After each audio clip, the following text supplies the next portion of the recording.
can see. I definitely don't want this cake in my marriage. If I have a marriage.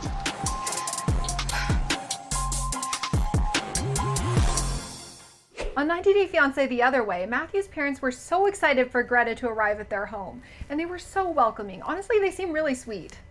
I think Matthew has found his soulmate in Greta. I hope that they have the wedding and the babies and they live happily ever after.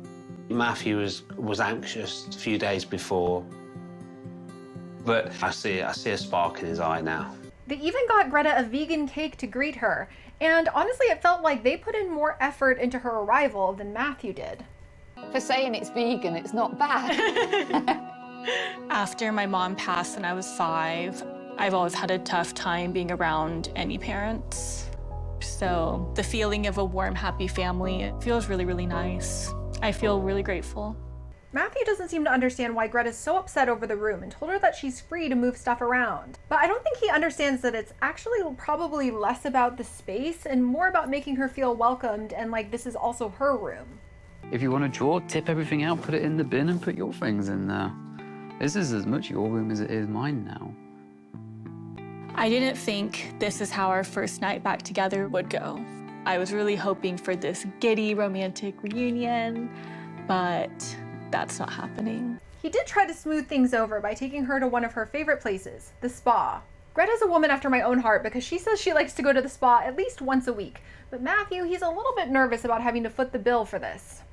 I'm fine to be the breadwinner here and support you and give you what you want to be happy. But I think there needs to be a realistic cap on things. Greta was a bit taken aback by his comment and brought up some of his more frivolous spending. You bought an upgraded engine on your car that you did not need at all. And you bought a very expensive computer. So I don't really know what like realistic means to you. Maybe they could have benefited from having a budget, spreadsheet, something like that before she made this whole move across the pond. Because I feel like money problems can lead to bigger problems down the line. We don't both get something out of your massages. You get to have your version of myself. I don't think a happier version of you is very sustainable financially. But then Matthew says that he doesn't think that Greta is appreciating the sacrifices he's made for her. But all I could think was she just moved to a different country to be with you, and she left behind her beloved cat Hazel. And I feel like you don't necessarily appreciate how much I give to this. I am really surprised by this comment. Greta had a level-headed reaction and doesn't think that they should be keeping track of who made what sacrifice. And honestly, I feel like that is a good take. I don't want to be a burden, but I don't want to start this whole thing where we're keeping score on each other's sacrifices. I don't think that's a healthy foundation for a relationship. I don't consider myself a stripper. I consider myself an exotic dancer. I started in this industry back in 1989 when I was like 21 years old because I needed money. Who is this diva? We met Patia and Dylan, who have a bit of an age gap. G'day, I'm Dylan. I'm 38 years old and I live in Launceston, Tasmania. There we go. No more leaks. Thank you so much for coming out, Dylan. I appreciate it. I'm a plumber. I do anything from plugging up leaks, fixing dunnies. Oh yeah, that's a good flush.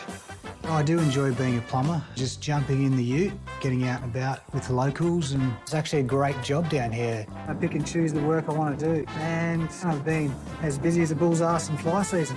But being a plumber isn't Dylan's only job. He's also a stripper. But I'm also the only male stripper in Launceston. Growing up, I wanted to be on stage, but when I was doing the singing, songwriting, like nobody cared. So I started stripping and the phone started ringing. TBH, this feels like the making of an iconic 90-day couple if I've ever seen one. He fell for these right away. It was love at first boob sight. Patia addressed their 20-year age gap and says she feels like age is just a number. I never thought I would date somebody that was like 20 years younger than me. But his personality won me over. He made me laugh, he made me smile. He's very romantic, he's very passionate, he has an old soul. Patia is planning on leaving the United States and moving to Tasmania to be with him. Now, if you didn't know, Tasmania is just south of Australia's mainland. She's leaving behind her career and she's really nervous about this because apparently she and Dylan have had a bit of an up and down relationship in the past. I really feel scared about like hanging up all, saying goodbye to dancing. Because the last time he had me do this, he's like, babe, let's come together. I promise I'm gonna take care of you and you don't have to work anymore. And we moved to Thailand. You guys know, I sold everything, got down to a suitcase and a carry-on, Yeah. And here I am, back dancing again. 4 years ago, Dylan and I moved to Thailand for about a year. And things did not go as I planned.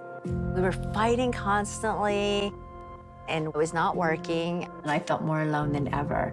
It was just awful. Later, Patia was hanging out with her nephew, and she opened up about how she and Dylan have had quite an on-again, off-again relationship and have broken up multiple times. Living in Las Vegas, doing what we both did, we were both performers, we get into fights about jealousy and insecurities. So Dylan and I have broken up 20 times. He was definitely a runner. He would question our relationship and would end up breaking up with me. But now, as he gets older, he's realizing this is the girl that I want to be with, my dream girl. She's hopeful that he'll propose to her, but if he doesn't, she says she's ready to call it quits. I'm 58. I've been doing it for too long. And so either or get off the pot. He has to propose to me. If he doesn't commit, I'm moving on. That's it. But at the same time, I'm worried that if I did, I invested 12 years, and if it doesn't work out, I will come back and be alone. That does scare me a lot. Next, we caught up with Madeleine and Luke. They went to go taste test some wedding cakes, and what was supposed to be a sweet moment quickly turned ugly when Luke admitted to Madeleine that there was a stripper at his bachelor party. A stripper came over. And what do you do with the stripper? What do you mean? What do you do with the stripper? I mean, Tell me the truth, Luke, because you know I'm gonna find out. I didn't do anything. I just... She dancing from you? Yeah. She ended up flipping out and appeared to throw the cake at him, and then stormed off in a really dramatic moment. You touched her? I didn't touch her. I mean, what? I didn't... Think I'm stupid.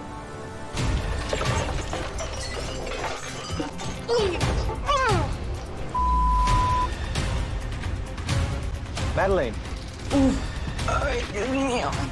She's now claiming that their wedding is going to be called off and that their relationship is over. Can we figure this out, please? Figure out what? We're supposed to get married, Madeleine. No, the marriage is canceled. It's not canceled. It's canceled. Madeleine. Go to get married with the stripper. You cannot get married with I don't her. want to marry her. Exactly, you lost me for Madeleine. her. Close the door Look, of I'm my sorry. car. No, Madeleine. Close the door of Madeleine. my car. Madeleine. Mira, it's over. It's over.